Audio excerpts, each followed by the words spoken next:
ice cream, and this thing is really, really simple, honestly. Really got sugar, and then you're going to use vanilla. Cream that's chilling, heavy whipping cream, and you see the bowls back there. You keep the bowl in your freezer. That way it's ready whenever you want to do ice cream. I don't want ice cream, but my youngest daughter does. And then 1 cup of whole milk, and I've got them chilling. And then I'll just put them inside of my KitchenAid to mix them up. And yeah. Then I put them in that machine, and it does the rest of the work. Okay, literally, that is it. And you don't even have to use the mixer if you don't want to. You can do it by hand, but I like to try to make sure that you get that sugar all incorporated in there. And yeah, I had white sugar this time. I got a bunch of it, so I'm going to use it. And then I want to start just getting the whole sugar though, the natural.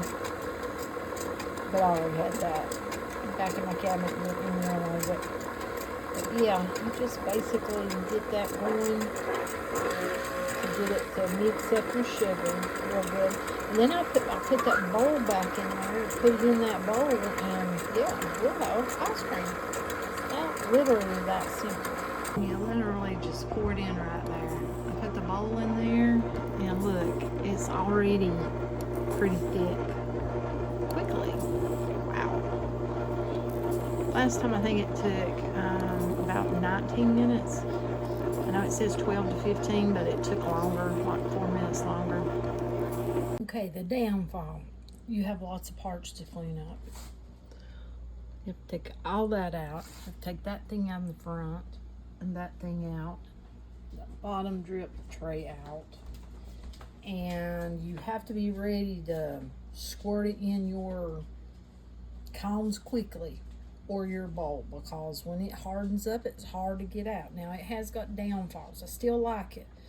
But as far as like, if you're making it for a container, you know, maybe one of the other ice cream makers might be better for that. This is really good for like parties, or if you have children and you're just gonna make a bunch of cones at once. Yeah. But overall, I still like it.